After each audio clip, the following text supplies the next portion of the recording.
ini profesi yang spesial, memiliki ruang lingkup kerja yang khusus, pola hubungan kerja yang khusus. Tapi sebagai pekerja biasa, tentu jurnalis sejak mulai masuk sampai kemudian bekerja harus mendapatkan yang namanya hak-hak normatifnya. Sebagai pekerja, saya mau ngadep kemana ini kameranya ini? Nah, sana. Supaya Gus di sana juga teman-teman media. ya.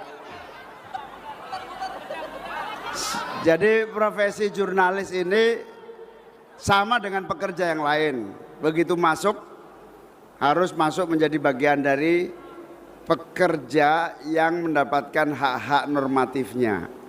Sedangkan sebagai profesi yang spesial tentu seorang jurnalis memiliki berbagai kelebihan berbeda dengan profesi-profesi yang lain.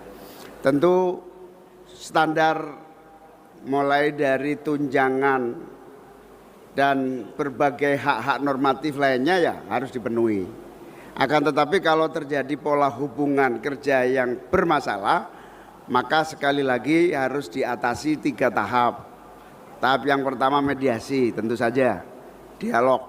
Lagi-lagi dialog ini penting. Ini semua problem yang disampaikan tadi, termasuk yang kedua, sama. Pada dasarnya ketika ekonomi kita sudah membaik nanti, pada dasarnya kita dorong seluruh pekerja-pekerja sektor informal yang diposisikan sebagai pekerja non formal ini kita dorong menjadi pekerja formal. Jadi 50 juta itu enggak kecil, pengusaha juga butuh hidup, pekerjanya juga tidak boleh diabaikan hak-hak normatifnya.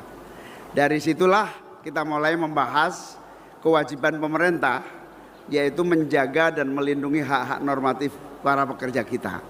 Sehingga selain tripartit, ini tahap yang ketiga nih, dialogis dua pihak sudah nggak mampu, maka tripartit bisa melibatkan pemerintah menjadi bagian dari solusi PHK. Nah, ketika ini sudah dan rata-rata kalau tripartit teratasi, maka yang kedua kita bisa masuk ke yang paling akhir adalah peradilan. Peradilan untuk mengatasi perbedaan pandang tentang hak-hak yang melekat pada seorang pekerja. Dan memang jurnalis ini profesi yang istimewa sehingga kita harus hati-hati karena di akhir-akhir ini banyak sekali kriminalisasi maupun upaya-upaya mengganggu hak-hak profesional para jurnalis. Saya dan Mas Anies yakinlah nanti suatu hari kalau mendapatkan amanah ini kita akan menjamin hak-hak yang melekat pada seorang jurnalis, kebebasan untuk menyampaikan ekspresi pekerjaannya, kebebasan, perlindungan hukum itu mutlak. Saya kira itu, mungkin Mas Anies tambahin. Cukup. Terutama yang aspek tadi kriminalisasi.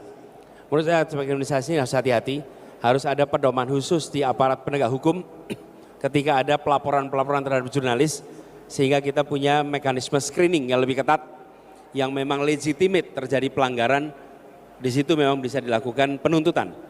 Tapi yang tidak, maka jangan sampai jadi kriminalisasi. Gitu ya, Bung Rian. Oke. Thank you. Salam teman-teman. Terima kasih ya.